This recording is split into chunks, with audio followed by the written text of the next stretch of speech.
Widiawanti, mahasiswa PPG dalam jabatan angkatan kedua, Universitas Sriwijaya, mata pelajaran Pendidikan Pancasila dan Kewarganegaraan, pada hari ini Senin 23 November 2020 yang praktik pembelajaran di SMA Negeri 2 Padang Cermin, kelas 12 IPA 3, mata pelajaran Pendidikan Pancasila dan Kewarganegaraan, materi kasus-kasus pelanggaran hak dan pengingkaran kewajiban warga negara dalam perspektif Pancasila. Selamat menyaksikan. Wassalamualaikum warahmatullahi wabarakatuh. Bebas.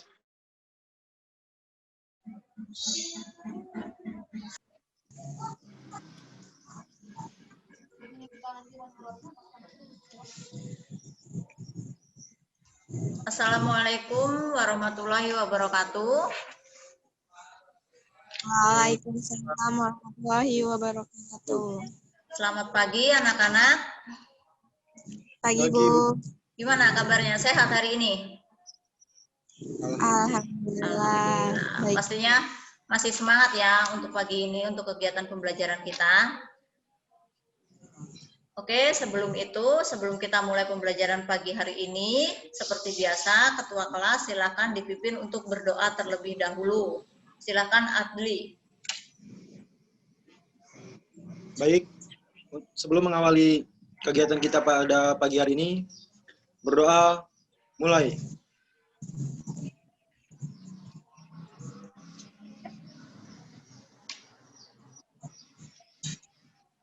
Berdoa selesai. Oke, terima kasih Adli. Ada yang tidak masuk hari ini? Ada Bu. Ada. Siapa yang tidak masuk? Dimas. Dimas, keterangannya gangguan jaringan atau memang ada kepentingan? Kayaknya gangguan jaringan Bu. Jaringan, oke. Nanti tolong dikasih tahu ya, diberi informasi ke temannya untuk mengikuti kegiatan pembelajaran.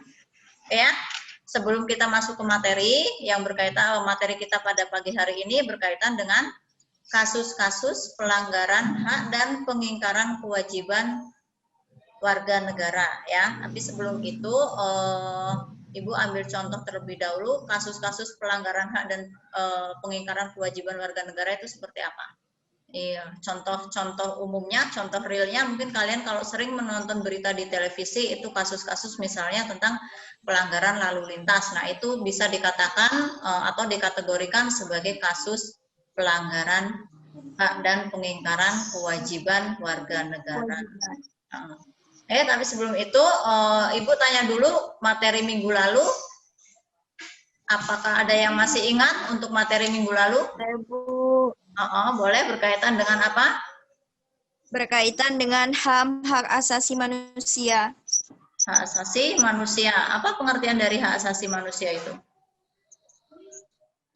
Hak dasar yang melekat pada diri manusia sejak lahir dan merupakan anugerah dari Tuhan Yang Maha Esa dan tidak bisa diganggu-gugat.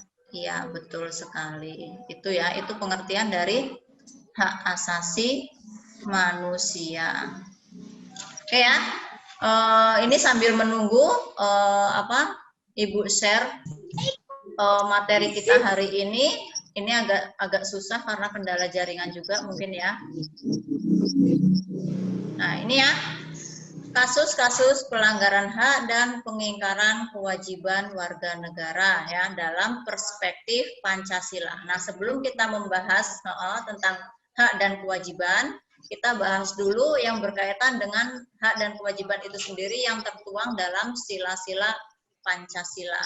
Nah, di sini ada penjabarannya ya. Hak dan kewajiban dalam nilai ideal sila-sila Pancasila ya. Hubungan antara hak dan kewajiban. Itu yang pertama ada sila ketuhanan yang Maha Esa. Kira-kira siapa yang bisa menjelaskan makna yang terkandung dalam sila pertama Pancasila? Silakan. Saya Bu. Boleh, Aini.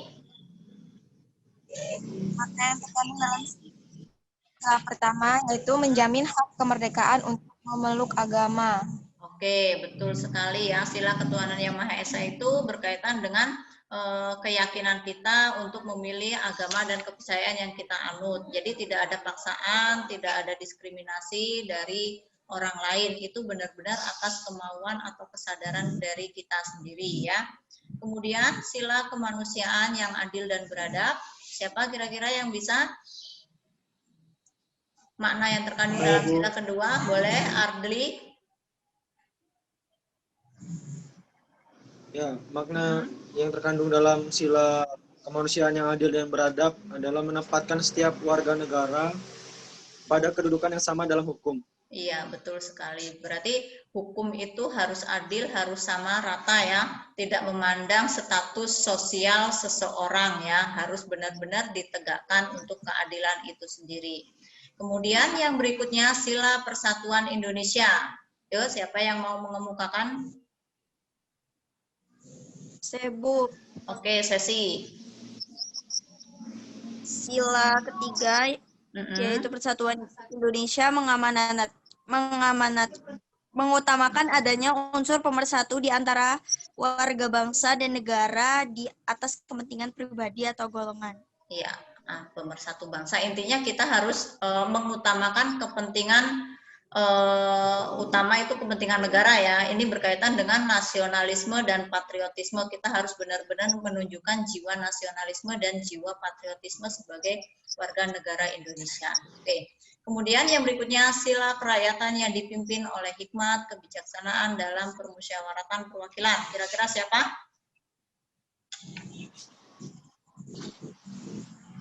Saya, Bu. Ya, boleh. Ini atau Adli duluan? Saya, Bu. Boleh, silakan. Kekuatan yang dipimpin oleh hikmat kebijaksanaan dalam permusyawaratan perwakilan yaitu dicerminkan dalam kebijakan pemerintah, bernegara, dan masyarakat yang demokratis. Iya, betul sekali. Permusyawaratan perwakilan. Jadi intinya segala sesuatu itu harus diselesaikan secara musyawarah dan mufakat, khususnya berkaitan dengan lingkup kenegaraan ya. Kemudian yang terakhir, sila keadilan sosial bagi seluruh rakyat Indonesia. Kira-kira makna yang terkandung dalam sila kelima itu apa? Silakan.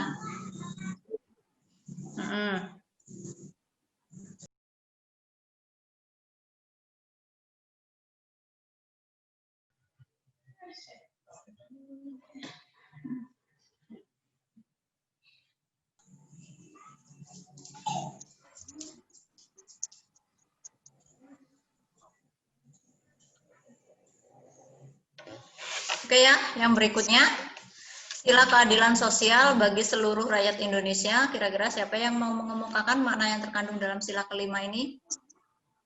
Saya, Bu. Oke, Sesi, silakan.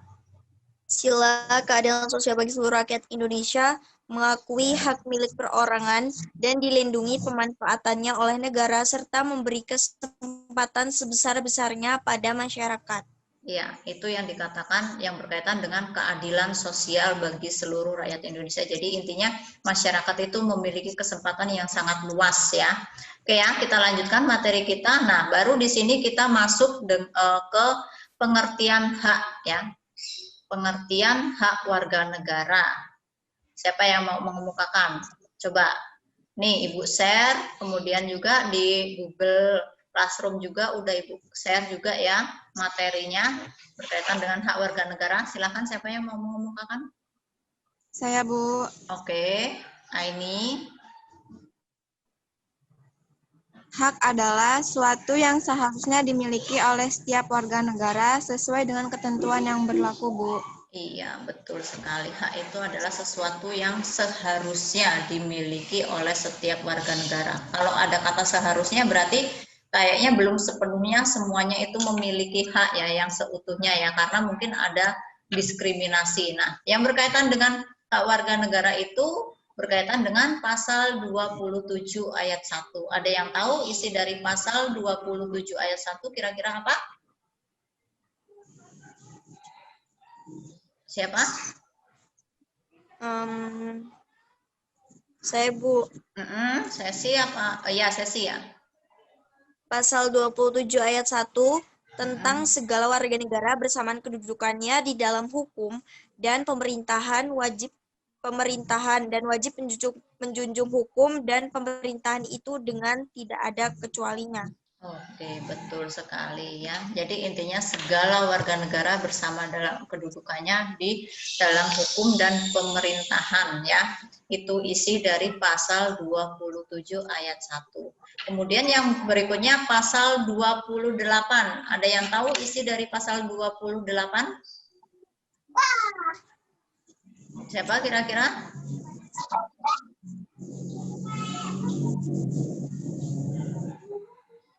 Saya, Bu. Oke, Aini silakan. Pasal 28 itu tentang kemerdekaan berserikat. Iya, lebih tepatnya ya, kemerdekaan berserikat, berkumpul, mengeluarkan pikiran, pendapat secara lisan dan tulisan. Itu merupakan hak warga negara. Nah, yang berikutnya adalah pasal 29 ayat 2. Saya, Bu. Tentang negara menjamin tiap-tiap penduduk untuk memeluk agama kepercayaannya. Oke, pasal 29 berarti ada kaitannya dengan sila pertama Pancasila tadi ya, berkaitan dengan agama, keyakinan ya. Iya, betul. Kemudian berikutnya pasal 30 ayat 1. Apa isi dari pasal 30 ayat 1?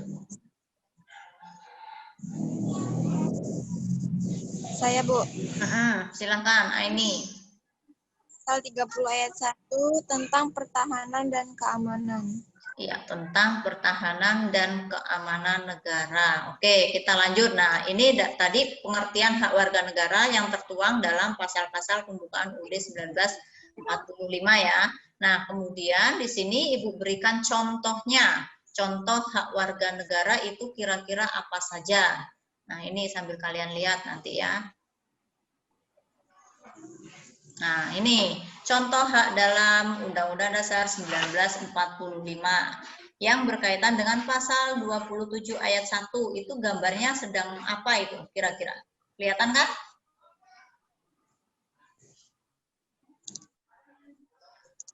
Kelihatan, Bu.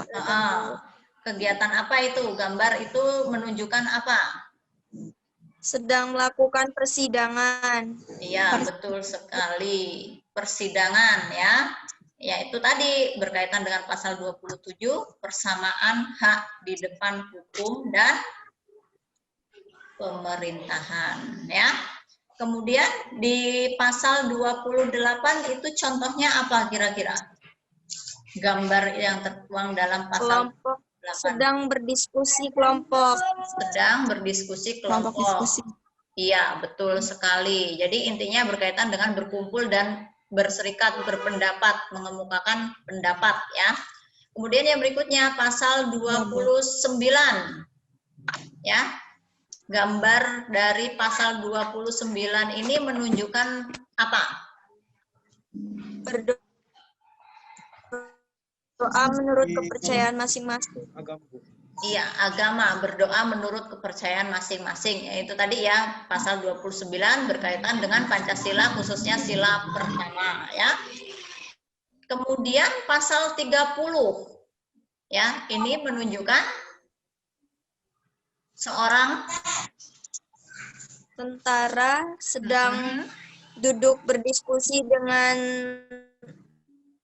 seorang anak sekolah dasar. Iya, ya. Itu makna yang terkandung dalam sila pasal 30 ini adalah hak ikut serta dalam usaha pertahanan dan keamanan negara. Nah, ini mungkin seorang TNI yang sedang ditugaskan di perbatasan, biasanya seperti itu ya. Kemudian yang berikutnya, pasal 31. Ya, tuh gambarnya. Belajar, jelas ya pasal 31. Seorang murid sedang belajar. Seorang murid sedang belajar, hak mendapatkan pendidikan. Iya, benar. Kemudian pasal 34. Nih. Menunjukkan apa ini? Seorang polisi sedang memberikan bantuan kepada anak yang terlantar atau orang yang membutuhkan. Iya, betul. Tepat sekali ya. Seorang polisi sedang memberikan bantuan. Jadi intinya berkaitan dengan pasal 34, hak fakir miskin dan anak terlantar itu memang benar-benar dibiayai oleh negara atau pemerintah. Oke, sampai sini paham ya? Itu Paham, contoh Bu. contoh hak dalam UUD 1945. Nah, berkaitan dengan hak yang berikutnya adalah kewajiban ya. Apa pengertian dari kewajiban itu?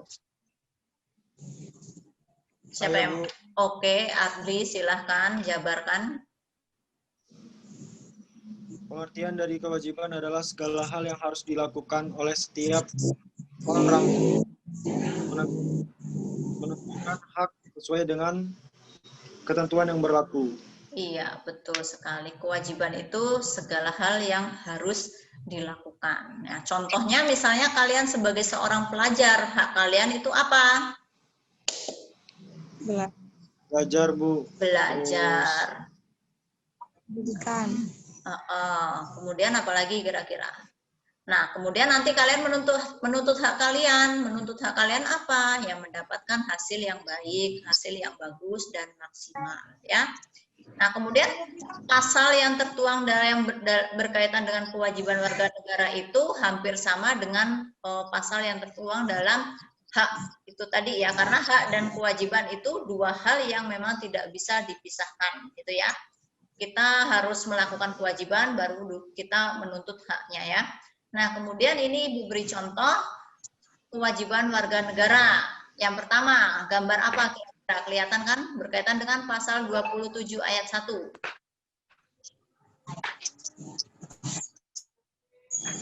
Peraturan Bu. Tata tertib lalu lintas. Tata tertib lalu lintas ya, berarti menjunjung tinggi hukum dan pemerintahan, itu salah satunya adalah mematuhi tata tertib lalu lintas. Kemudian gambar yang nomor 2 ini menunjukkan apa? seorang atlet yang berprestasi.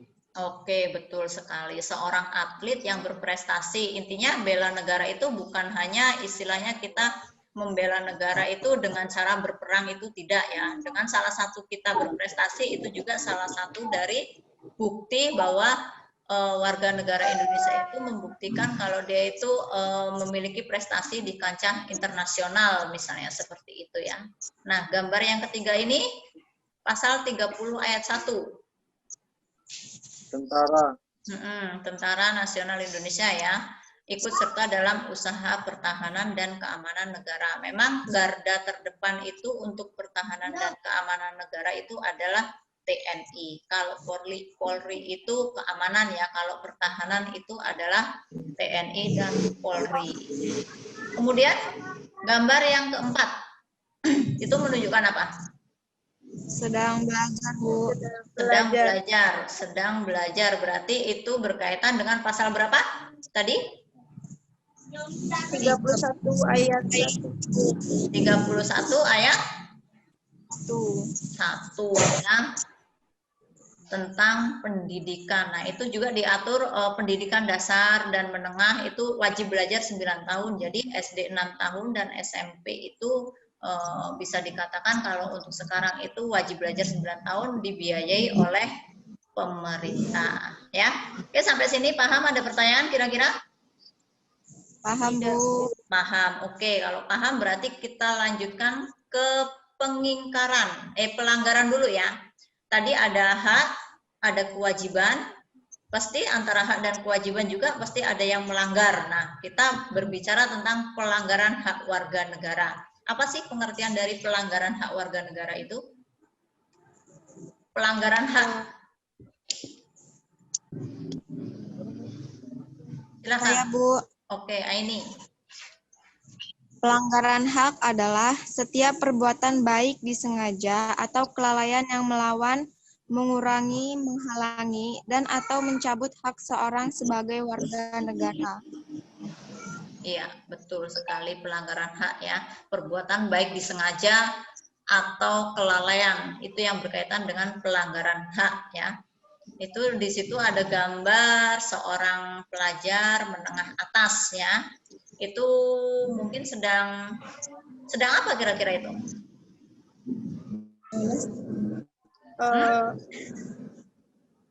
Apa? Dia yang jelas Sedang Merencanakan bolos. tawuran. rencanakan tawuran. Ini yang jelas berkaitan dengan pelanggaran hak itu tadi ya, karena usia remaja itu rentan sekali dengan hal-hal seperti itu. Nah, kemudian ada dua faktor yang menyebabkan terjadinya pelanggaran hak warga negara itu ya. Ada faktor dari luar dan faktor dari dalam ya, intern dan ekstern. Faktor intern itu apa? Apa aja kira-kira? Boleh.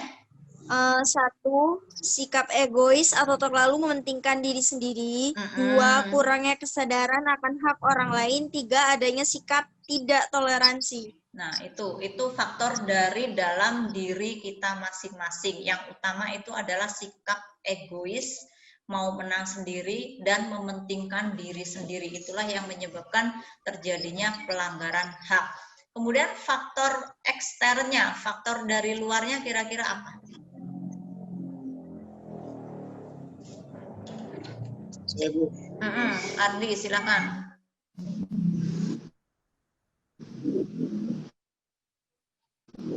Beberapa faktor eksternnya adalah yang pertama gagasan aparat penegak hukum, dan yang terakhir penyalahgunaan teknologi.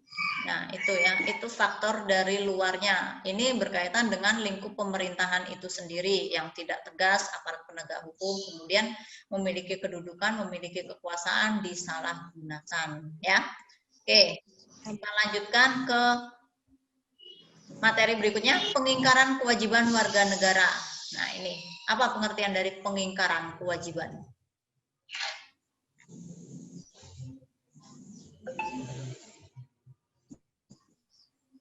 Saya, Bu. Silakan.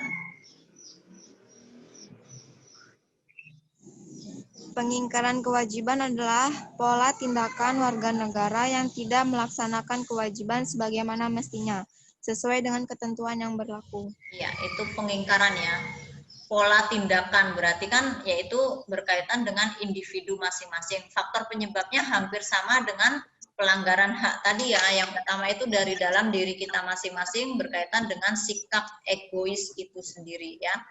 Nah, kemudian kira-kira contoh kasus pelanggaran, nah ini ya, Ibu kasih contoh ya, contoh kasus pelanggaran hak warga negara. Ini ada kasus Syah di Sampang Madura mengabaikan HAM ya. Itu pasal yang dilanggar ada, kemudian penyelesaiannya pun ada. Nah, kira-kira kalian bisa tidak menyebutkan contoh kasus pelanggaran hak dan pengingkaran kewajiban? Apa aja kira-kira?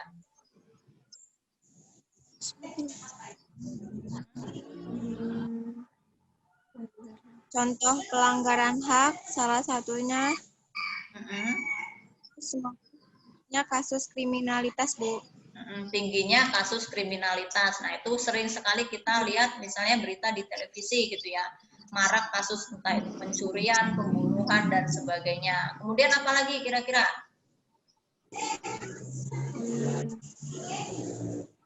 Mungkin masih banyak terjadinya kekerasan, mengatasnamakan agama. Nah, itu. Ini hampir sama ya. Ini tadi ya dengan kasus yang di Sampang Madura ini berkaitan dengan ini mengatasnamakan agama gitu ya. Ya, itu banyak sekali kejadian-kejadian seperti itu. Kemudian apalagi kira-kira contoh kasus pelanggaran hak warga negara itu? Mungkin tingkat kemiskinan dan pengangguran yang masih tinggi, Bu. Tingkat kemiskinan itu kayaknya menjadi faktor utama, faktor penyebab adanya tindak kekerasan ya. Dengan misalnya terdesak ekonomi, akhirnya apa? Melakukan tindakan-tindakan yang tidak semestinya, misalnya mencuri dan sebagainya. Itu ya. Nah, itu betul sekali. Kemudian contoh dari pengingkaran kewajiban apa kira-kira? Itu tadi kan pelanggaran hak. Kalau pengingkaran kewajiban apa kira-kira? Tidak membayar pajak salah satunya. Salah satunya adalah tidak membayar pajak. Kemudian apalagi? Merusak fasilitas umum. Merusak fasilitas umum. Oke. Ada lagi? Korupsi. Korupsi. Nah, itu merupakan contoh kasus pengingkaran ya, pengingkaran kewajiban. Nah, ini di layar juga Ibu tampilkan contoh kasus pengingkaran kewajiban itu salah satunya adalah kecelakaan lalu lintas ya. Berarti karena apa? Lalai, abai dengan rambu-rambu lalu lintas ya. Kira-kira kemudian apa lagi? Ada lagi?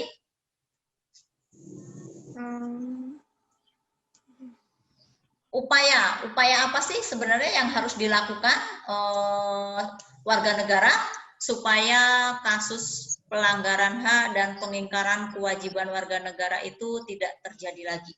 Kira-kira apa saja yang harus dilakukan? Yang pertama, supremasi hukum dan demokrasi harus ditegakkan. Iya. Apalagi kira-kira ada yang tahu? Terus yang kedua, mengoptimalkan peran lembaga-lembaga selain lembaga tinggi negara. Misalnya KPK, Komnas HAM, dan KPAI. Iya. Ada lagi kira-kira? Mungkin upayanya meningkatkan kualitas pelayanan publiknya, Bu. Iya, betul ya. Jadi itu ya, upayanya adalah supremasi hukum. Hukum itu harus benar-benar ditegakkan, maksudnya tidak ada diskriminasi, tidak memandang status sosial seseorang. Tapi kalau untuk di Indonesia sendiri mungkin bisa diartikan untuk hukum di Indonesia itu belum benar-benar bisa ditegakkan, gitu ya. Karena ya masih sifatnya mungkin kalian dengan tidak banyak melihat berita di televisi atau apapun itu banyak contohnya, misalnya berkaitan dengan kasus korupsi ya, kasus korupsi itu banyak sekali, kemudian hukum yang ditegakkan gimana, kalian tahu sendiri ya, di penjara pun dikasih fasilitas. Apa itu sudah kategori adil? Tidak. Ya, belum ya. Nah, itu berarti yang tadi upayanya adalah supremasi hukum itu harus benar-benar ditegakkan. Oke, sampai sini ada pertanyaan? Tidak, Bu. Tidak. Ada, Bu. Oke, cukup ya. Berarti untuk kemarin kan udah Ibu bagi kelompok untuk diskusi ya. Itu di Google Classroom itu sudah Ibu share materi diskusinya, silahkan kalian kerjakan, Ibu kasih waktu 15 menit, kemudian nanti silahkan kalian mempresentasikan hasil kerja kelompok dan kelompok lain menanggapi hasil diskusi temannya. Begitu juga sebaliknya nanti kelompok yang lainnya ya, silahkan dikerjakan terlebih dahulu.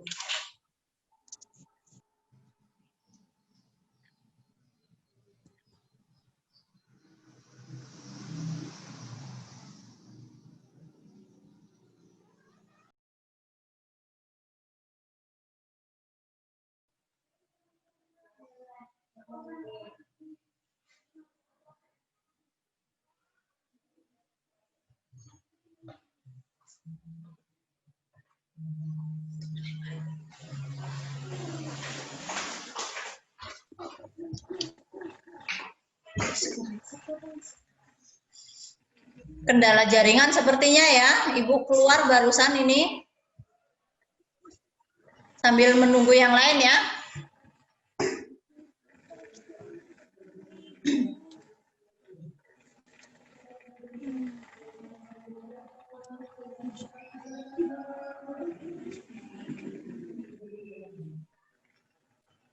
Kendala jaringan nih Bu ini barusan.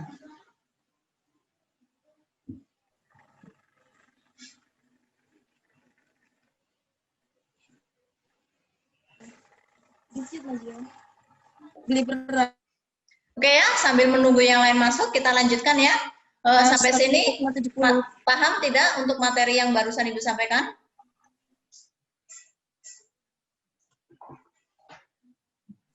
Paham, Bu. Sinyalnya susah, Bu. Ini di gunung, Bu. Iya, sama. Di sini juga jaringan agak susah. Kita sama-sama terkendala jaringan sepertinya ya. Ya, oke, paham ya. Berarti di sini untuk materi ada pertanyaan? Ya, Bu. Paham, Bu. Tidak, Bu. Oke, tidak ya. Berarti kita lanjutkan. Kemarin Ibu sudah membagi kelompok. Nah, ini ada soal untuk diskusi. Silakan kalian kerjakan. Ibu kasih waktu 15 menit. Nanti masing-masing kelompok mempresentasikan hasil diskusinya dan kelompok lain menanggapi, ya. Iya, Bu. Oke, silakan Waduh, dikerjakan kelompoknya apa dahulu. lagi?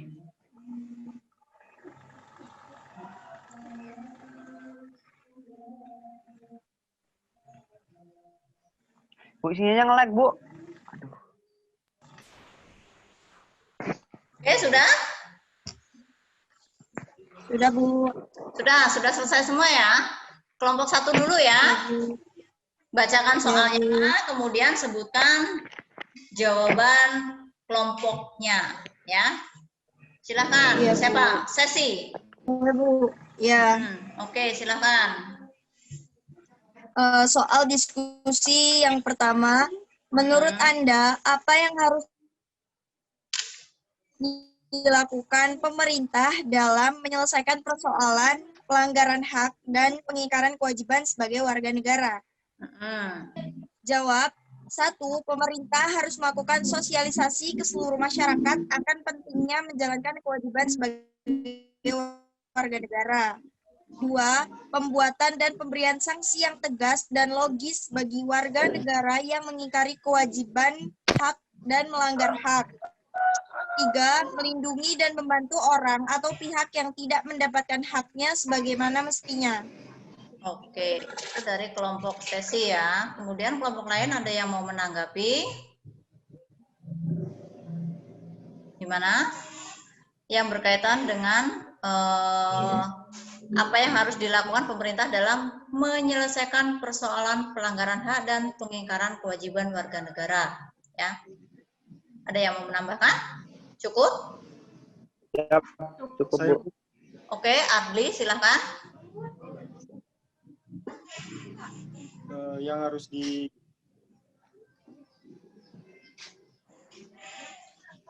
harus dipersoalkan dalam pelanggaran hak dan pengingkaran kewajiban sebagai warga negara, pemerintah itu harus meningkatkan kualitas pelayanan publik. Oke, betul. Itu yang utama ya. Poin-poin terpentingnya adalah hal tersebut supaya pelanggaran hak dan pengingkaran kewajiban warga negara itu tidak terjadi lagi, khususnya untuk di Indonesia. Terima kasih untuk Adli ya. Oke, yang lain cukup?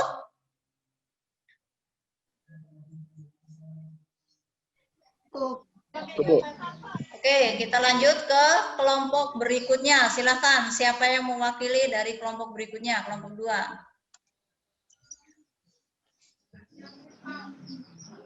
Irma atau siapa ini? Ya, Bu. Silakan. Irma, Bu. Diskusikanlah yang berkaitan dengan contoh-contoh kasus pengingkaran kewajiban warga negara dan bagaimana upaya mengatasinya. Oke. 1. Tidak taat bayar pajak. 2. Melanggar hak asasi orang lain. 3. Tidak ambil bagian dalam pembelaan negara. 4. Tidak taat peraturan lalu lintas. 5. Korupsi. 6. Penyalahgunaan barang. Upaya mengatasinya adalah kasus pengingkaran kewajiban warga negara bisa dihindari jika semua warga negara menyadari kewajiban mereka. Misalnya dengan cara memperkuat kontrol masyarakat, pemberian sanksi yang tegas, peningkatan kualitas pelayanan publik. Oke, bagus sekali ya untuk si Irma Taslimah dan kelompoknya ya yang mewakili ya.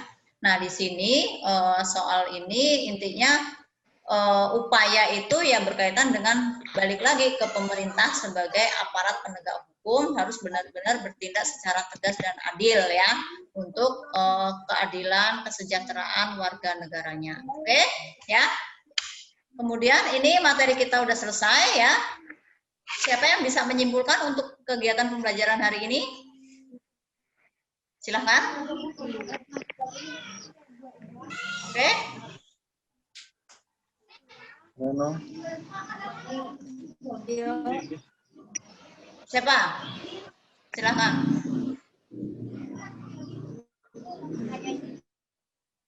Lihat di mana?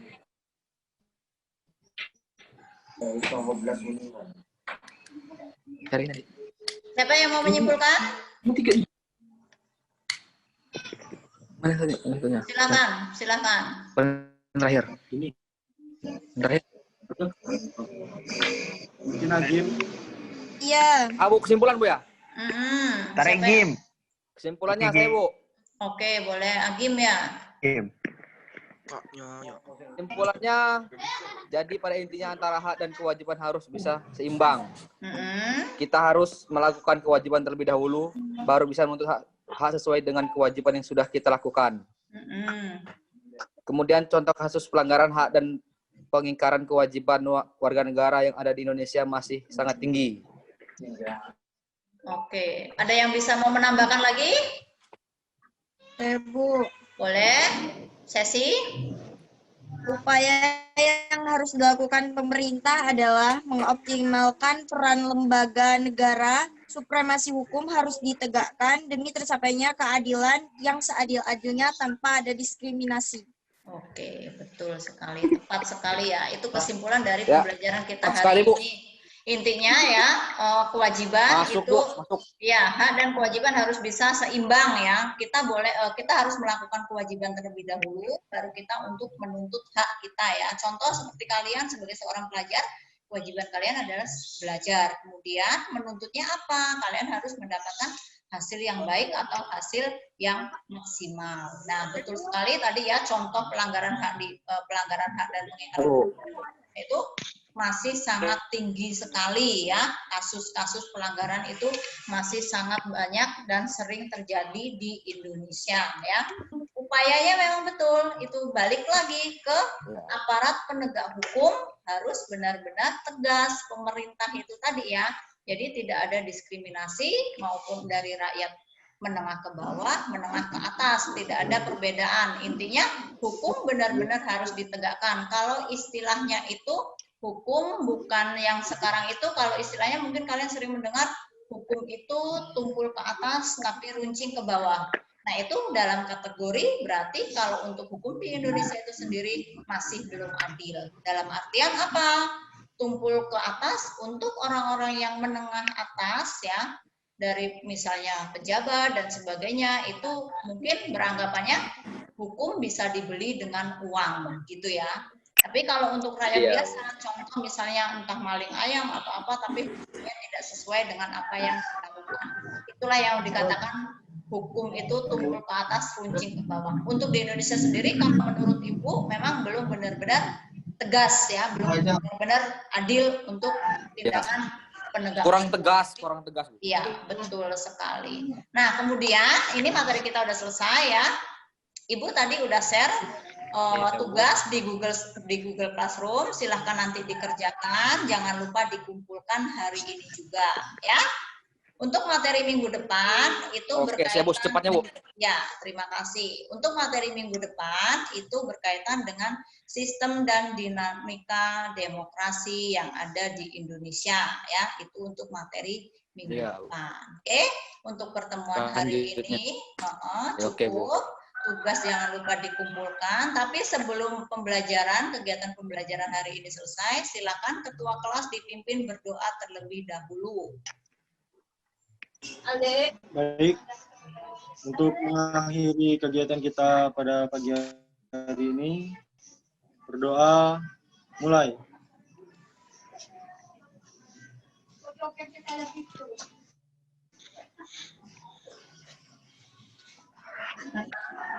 Berdoa selesai. Oke, terima kasih ya, Adri. Ya, untuk kegiatan pembelajaran hari ini selesai, kita lanjutkan minggu depan. Ibu akhiri, Assalamualaikum warahmatullahi wabarakatuh.